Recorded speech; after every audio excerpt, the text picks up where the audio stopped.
ओम शांति। 4 फरवरी 2026 के ईश्वरीय महावाक्य। मीठे बच्चों, आज बाबा हमें यह याद दिलाने आए हैं कि हम साधारण आत्माएं नहीं हैं। हम हैं रूहानी क्षत्रिय जिन्हें माया पर जीत पानी है। संगम युग पर मिली यह निराली नॉलेज बताती है कि हर आत्मा एक एक्टर है और विजय की चाबी सिर्फ एक है, श्रीमत पर चलना और बाबा की याद में रहना। तो अभी सुनते हैं मुरली के कुछ मुख्य पॉइंट्स। पहला पॉइंट, हम सब आत्माएं एक्टर्स हैं। हर आत्मा का पार्ट अलग अलग है, किसी से तुलना नहीं। अपना पार्ट श्रेष्ठ निभाना है। मुरली के सेकंड पॉइंट में बाबा कहते हैं, रूहानी क्षत्रिय कौन है? जो श्रीमत पर चलता है, आत्म अभिमानी बनता है और बाबा को याद करता है, वही माया पर जीत पाता है और वही रूहानी क्षत्रिय है। पॉइंट नंबर 3, बाबा बताते हैं सवेरे सवेरे याद का अभ्यास। बाबा कहते हैं सवेरे उठकर याद में रहने से उल्टे सुलटे संकल्प समाप्त हो जाते हैं। पॉइंट नंबर 4, याद मतलब माया जीत। याद की मीठी युक्ति विकर्मों का विनाश करती है और जीवन में सच्ची खुशी लाती है। पॉइंट नंबर 5, संगम युग सबसे ऊंचा समय। बाबा कहते हैं यही समय है नर से नारायण बनने का, राजयोग सीखने का और स्वर्ग का वारिस बनने का। तो चलिए अब सुनते हैं मुरली को विस्तार से। मीठे बच्चे, संगम पर तुम्हें नई और निराली नॉलेज मिलती है। तुम जानते हो हम सब आत्माएं एक्टर्स हैं। एक का पार्ट न मिले दूसरे से। प्रश्न, माया पर जीत पाने के लिए तुम रूहानी योद्धियों को, क्षत्रियों को कौन सी युक्ति मिली हुई है? उत्तर, हे रूहानी क्षत्रिय, तुम सदा श्रीमत पर चलते रहो। आत्म अभिमानी बन बाप को याद करो। रोज सवेरे सवेरे उठ याद में रहने का अभ्यास डालो तो माया पर विजय प्राप्त कर लेंगे। उल्टे सुलटे संकल्पों से बच जाएंगे। याद की मीठी युक्ति माया जीत बना देगी। गीत, जिसका साथी है भगवान। यह मनुष्यों के बनाए हुए गीत हैं। इनका अर्थ कोई कुछ भी नहीं जानते। गीत भजन आदि गाते हैं, महिमा करते हैं भक्त लोग, परंतु जानते कुछ नहीं। महिमा बहुत करते हैं। तुम बच्चों को कोई महिमा नहीं करनी है। बच्चे बाप की कभी महिमा नहीं करते। बाप जानते हैं यह हमारे बच्चे हैं। बच्चे जानते हैं यह हमारा बाप है।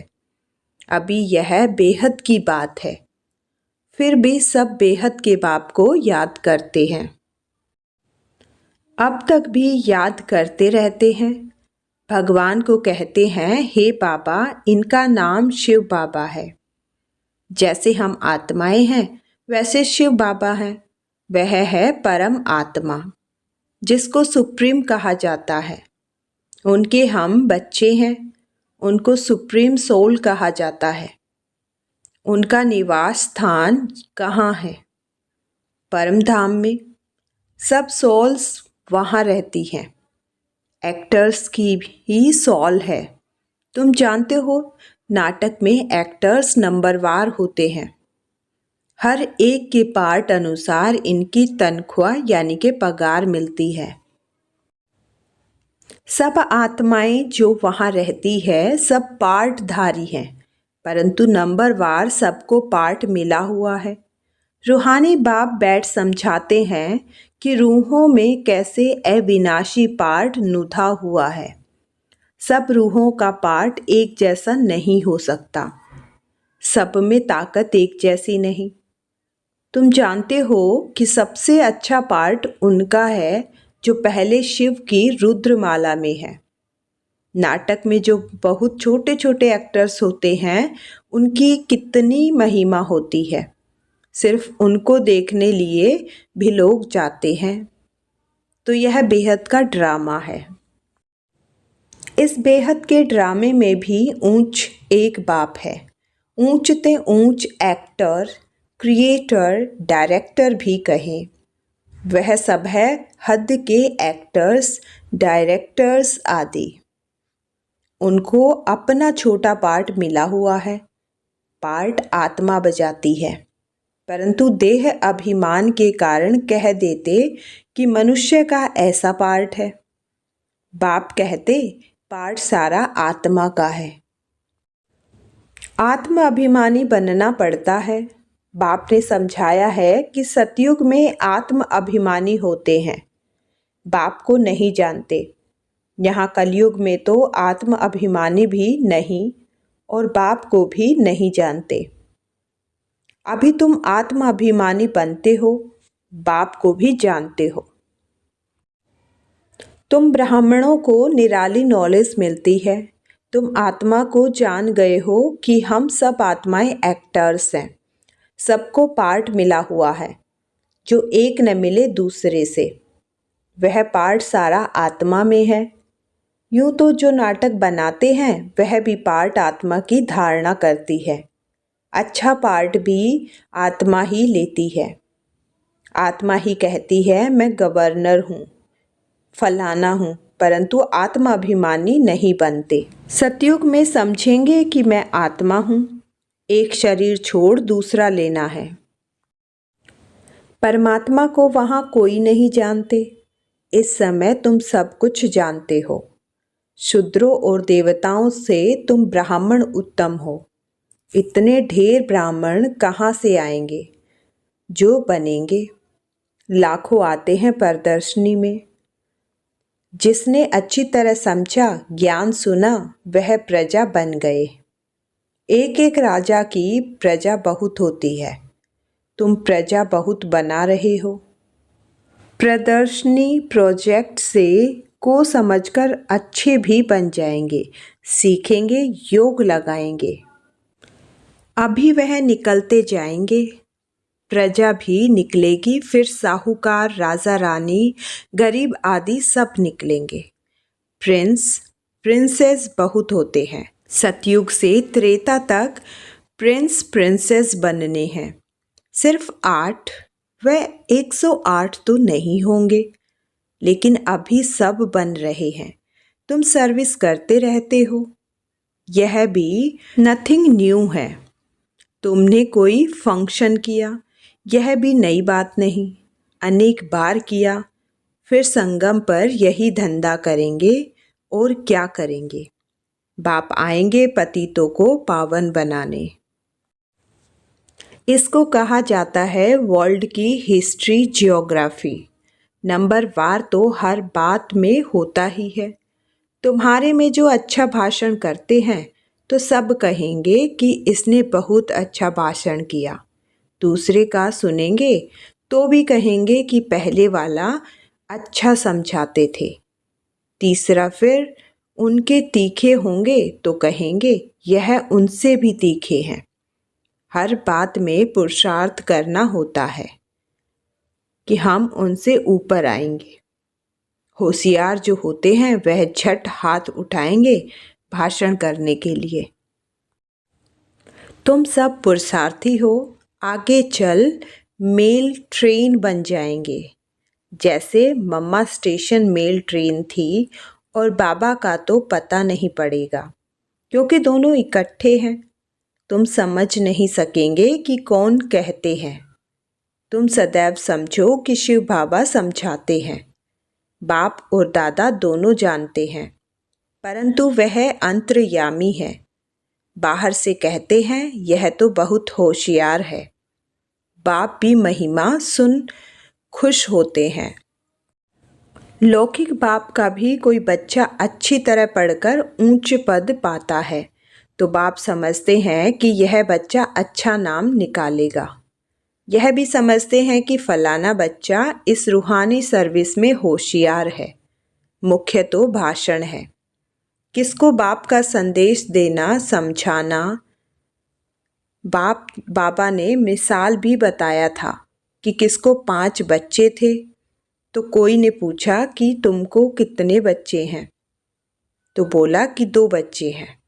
कहा कि तुमको तो 5 बच्चे हैं। कहा सपूत 2 हैं।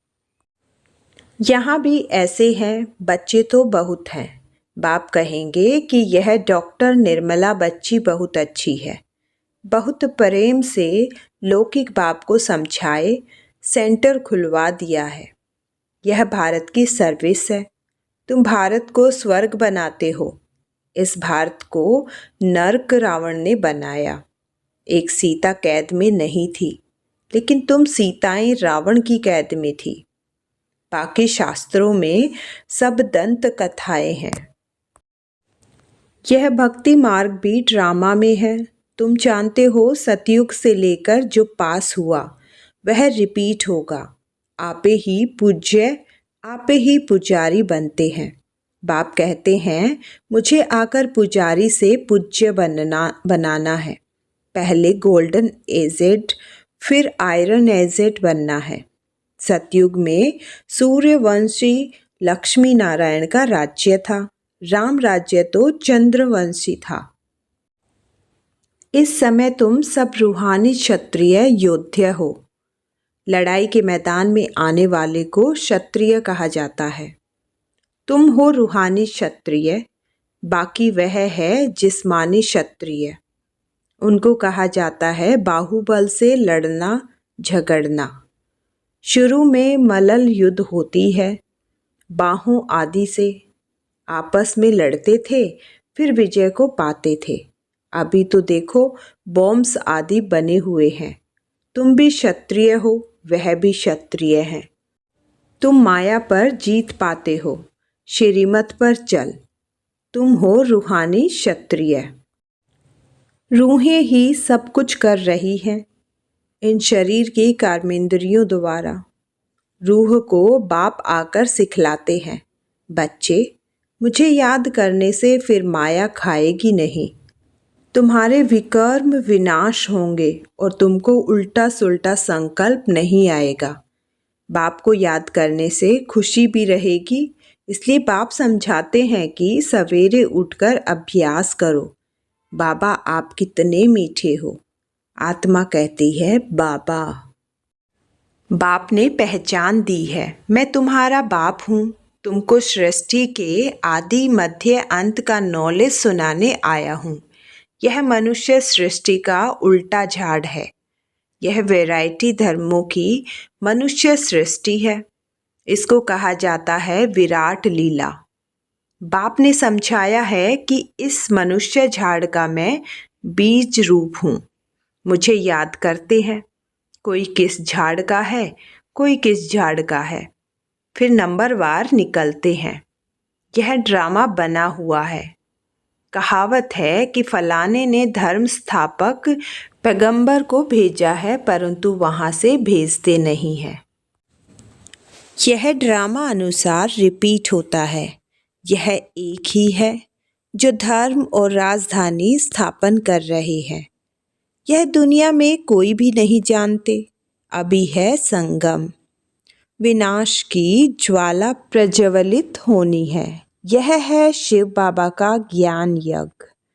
उन्होंने रुद्र नाम रख दिया है। प्रजापिता ब्रह्मा द्वारा तुम ब्राह्मण पैदा हुए हो। तुम ऊंच ठहरे ना। पीछे और बिरादरियां निकलती हैं। वास्तव में तो सब ब्रह्मा के बच्चे हो। ब्रह्मा को कहा जाता है ग्रेट ग्रेट ग्रैंड फादर। सिजरा है। पहले पहले ब्रह्मा उच्च, फिर सिजरा निकलता है। कहते हैं भगवान सृष्टि कैसे रचते हैं। रचना तो है। जब वह पतित होते हैं तब उनको बुलाते हैं। वही आकर दुखी सृष्टि को सुखी बनाते हैं। इसलिए बुलाते हैं बाबा दुख हरता सुख करता आओ। नाम रखा है हरिद्वार। हरिद्वार अर्थात हरि का द्वार। वहाँ गंगा बहती है। समझते हैं हम गंगा में स्नान करने से हरि के द्वार चले जाएंगे, परंतु हरि का द्वार है कहाँ? वह फिर श्री कृष्ण को कह देते हैं, हरि का द्वार तो शिव बाबा है। दुख हरता सुख करता, पहले तुमको जाना है अपने घर। तुम बच्चों को अपने बाप का और घर का अभी मालूम पड़ा है। बाप की गद्दी थोड़ी ऊंची है, फूल है ऊपर में, फिर युगल दाना उससे नीचे, फिर है वैजयंती माला, सो विष्णु की माला। विष्णु के गले का हार वही फिर विष्णुपुरी में राज्य करते हैं। ब्राह्मणों की माला नहीं है, क्योंकि घड़ी घड़ी टूट पड़ते हैं। बाप समझाते हैं कि नंबर वार तो है ना, आज ठीक है कल तूफान आ जाते हैं, ग्रहचारी आने से ठंडे हो जाते हैं। बाप कहते हैं, मेरा बनंती आश्चर्यवत सुनंती, कथंती ध्यान में जावंती, माला में पिरवंती, फिर एकदम भागंती, चंडाल बनंती। फिर माला कैसे बने? तो बाप समझाते हैं कि ब्राह्मणों की माला नहीं बनती। भक्त माला में मुख्य फीमेल में मीरा और मेल में नारद। संगम पर बाप ही आकर सबको मुक्ति, जीवन मुक्ति देते हैं। बच्चे समझते हैं कि हम ही स्वर्ग के मालिक थे, अभी नर्क में हैं। बाप कहते हैं कि नर्क को लात मारो, स्वर्ग की बादशाही लो, जो तुम्हारी रावण ने छीन ली है। यह तो बाप ही आकर बताते हैं। वह इन सब शास्त्रों, तीर्थों आदि को जानते हैं। बीज रूप है ना, ज्ञान का सागर, शांति का सागर, यह आत्मा कहती है। बाप समझाते हैं, यह लक्ष्मी नारायण सतयुग के मालिक थे। उनके आगे क्या था? जरूर कलयुग का अंत होगा, तो सारे संगम युग हुआ होगा, फिर अब स्वर्ग बनता है। बाप को स्वर्ग का रचयिता कहा जाता है, स्वर्ग स्थापन करने वाला। यह लक्ष्मी नारायण स्वर्ग के मालिक थे। इन्हों को वर्षा कहाँ से मिला? स्वर्ग के रचता बाप से। बाप का ही यह वर्षा है। तुम कोई से भी पूछ सकते हो कि इन लक्ष्मी नारायण को सतयुग की राजधानी थी, कैसे ली? कोई बता नहीं सकेंगे। यह दादा भी कहता है कि मैं नहीं जानता था, पूजा करता था परंतु जानता नहीं था। अब बाप ने समझाया है, यह संगम पर राजयोग सीखते हैं। गीता में ही राजयोग का वर्णन है। सिवाय गीता के और कोई भी शास्त्र में राजयोग की बात नहीं है। बाप कहते हैं, मैं तुमको राजाओं का राजा बनाता हूँ। भगवान ने ही आकर नर से नारायण बनने की नॉलेज दी है। भारत का मुख्य शास्त्र है गीता। गीता कब रची गई यह जानते नहीं। बाप कहते हैं, कल्प कल्प संगम पर आता हूँ। जिनको राज्य दिया था वो राज्य गवा कर फिर तमो प्रधान दुखी बन पड़े हैं। रावण का राज्य है। सारे भारत की ही कहानी है। भारत है ऑल राउंड, और तो सब बाद में आते हैं। बाप कहते हैं कि तुमको 84 जन्म का राज बताता हूँ। 5000 वर्ष पहले तुम देवी देवता थे, अब अपने जन्मों को नहीं जानते हो। हे भारतवासियों, बाप आते हैं अंत में। आदि में आए तो आदि अंत का नॉलेज कैसे सुनाए? सृष्टि की बुद्धि ही नहीं हुई है तो समझाएं कैसे? वहाँ तो नॉलेज की दरकार ही नहीं। बाप अभी संगम पर ही नॉलेज देते हैं। नॉलेजफुल है ना? जरूर नॉलेज सुनाने अंत में आना पड़े। आदि में तुमको क्या सुनाएंगे? यह समझने की बातें हैं। भगवान उवाच की मैं तुमको राजयोग सिखाता हूँ। यह यूनिवर्सिटी है पांडव गवर्नमेंट की। अभी है संगम, यादव, कौरव और पांडव। उन्होंने बैठ सेनाएं दिखाई हैं। बाप समझाते हैं यादव कौरव विनाश वाले विपरीत बुद्धि, एक दो को गाली देते रहते हैं।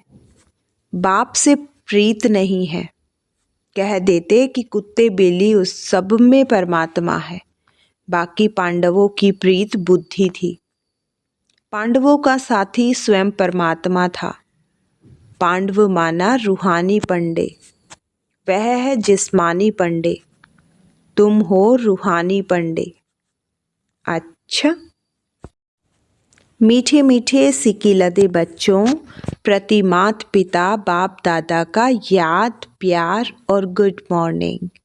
रूहानी बाप की रूहानी बच्चों को नमस्ते। धारणा के लिए मुख्य सार। नंबर 1, आत्म अभिमानी बन इस बेहद नाटक में हीरो पार्ट बजाना है। हर एक एक्टर का पार्ट अपना अपना है, इसलिए किसी के पार्ट से रीस नहीं करनी है।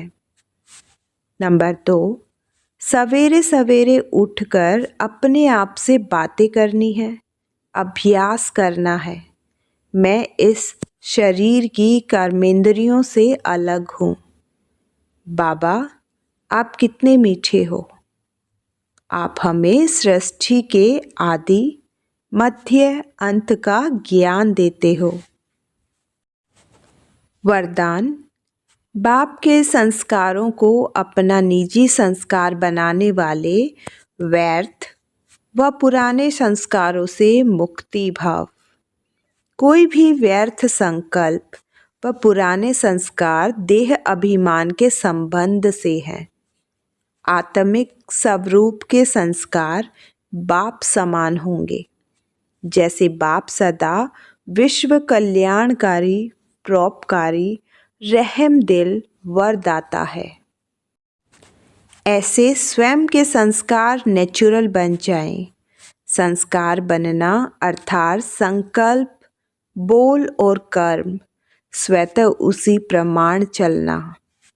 जीवन में संस्कार एक चाबी है जिससे स्वतः चलते रहते हैं, फिर मेहनत करने की जरूरत नहीं रहती। स्लोगन, आत्मिक स्थिति में स्थित रहे अपने रथ मतलब शरीर द्वारा कार्य कराने वाले ही सच्चे पुरुषार्थी हैं। ये अव्यक्त इशारे एकता और विश्वास की विशेषता द्वारा सफलता संपन्न बनो। जैसे बाप ने आप सबको कोने कोने से ढूंढकर निकाल लिया। अनेक वृक्षों की डालियां अब एक ही चंदन का वृक्ष हो गया। लोग कहते हैं 2-4 माताएं भी एक साथ इकट्ठी नहीं रह सकती, और आप माताएं सारे विश्व में एकता स्थापन करने के निमित्त हो। यही आपकी आपसी एकता बाप की प्रत्यक्षता करेगी। मीठे बच्चों, आत्म अभिमानी बनकर श्रीमत पर चलते हुए बाप की याद में रहो। याद ही यही शक्ति हमें मायाजीत रूहानी क्षत्रिय बनाती है। इस मुरली से आपने क्या सीखा? कमेंट में ज़रूर शेयर कीजिएगा। ओम शांति।